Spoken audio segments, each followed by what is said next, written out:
Hello, my name is Talethea, and I am hoping that you all will come along with me as I work and plan and research and execute my intent to go from working from home full time to living on board cruise ships while also working full time. So let's do it. But what about, right? If we ever met before, then you know I do ask questions that will benefit all of us in this situation.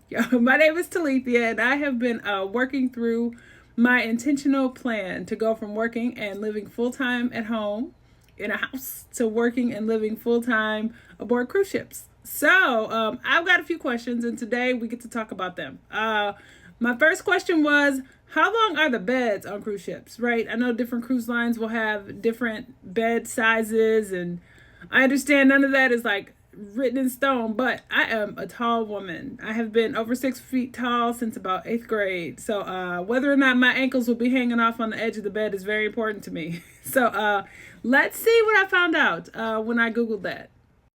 So, according to Google, our good friend, most cruise beds are approximately 74 to 82 inches long. So 6.2 to 6.8 feet long, which is slightly longer, unless I'm mistaken, than the average king bed, which is great because your girl can't be on cruise ships for a lifetime with her ankles hanging off the edge of the bed. If you are a tall person, you know exactly what I'm talking about.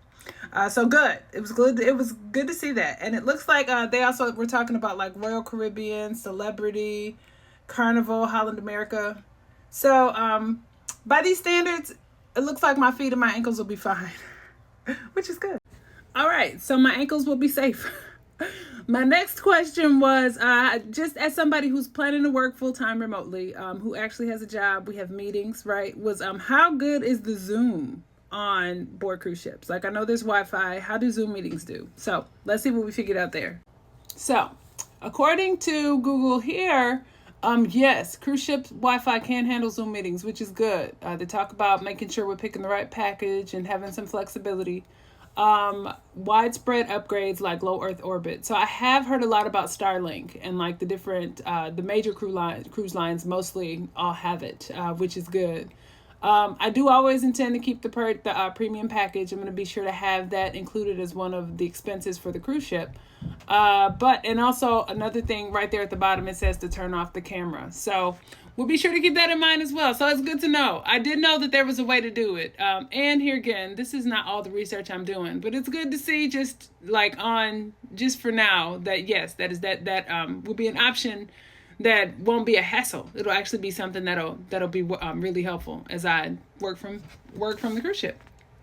Some things to keep in mind. It looks like it's important to turn off the video. I guess ping rates or latency are higher when you're out at sea, so that's important. Which is actually an option. I don't tend to like to keep my camera on anyway. So that'll be fine. And then let's see. This one is occasional intermittency. So it sounds like there'll be some lags here and there. Port days are best, and then mind the time zone, which is also important. So I'll take it. These seem like options that'll work really well for what I've got in mind. And then let's see. So after that, my next question was, are there any cruise cabins that are better for Wi-Fi on cruise ships than others? So apparently that's the case too. According to, Cruise Critic here, also by way of Google, you want to be sure to be closer to the routers as you can. So the mid-ship staterooms or on lower or middle decks located closer to the elevators seem like a better option than others. Let's see. Avoid obstructed sight lines. Interior rooms can sometimes suffer for weak signals. And then cabin type and location are all some things that you want to consider. So y'all see that video there? It looks like that couple are also folks that I have started to pay a little more attention to. They talk a little bit about choosing the right cabin for Wi-Fi. This is them cruising with Crystal and Marshall. They have a good amount of information. I've been watching them as well, only because they do have a good amount of information as far as like Wi-Fi, cruising, working full time, and like just making your whole lifestyle work as somebody who lives full time on cruise ships. So be sure to go check them out too. It looks like they've got a YouTube channel. While you're checking out their YouTube channel, be sure to check out mine too. If you're over there, you might as well find me and get all the other information you need. So hang on, let me get that. So be sure to check me out as well. So after you have gone over and looked at their information, hang out with me as well on my YouTube channel as I continue to talk about just all the different things I'm learning, just as far as transitioning my life from working from home full time and cruising.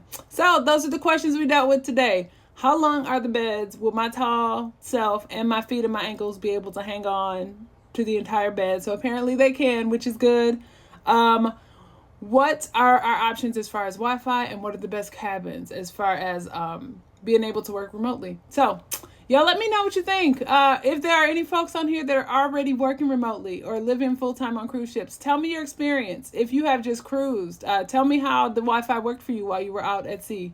Or were you smart enough to just turn it all off and not be dealing with it?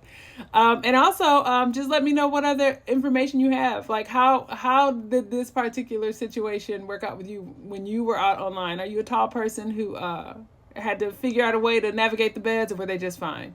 So input, y'all. Be a part of this research process for me. Thank you so much for hanging out with me today. Y'all have a good day. Take care.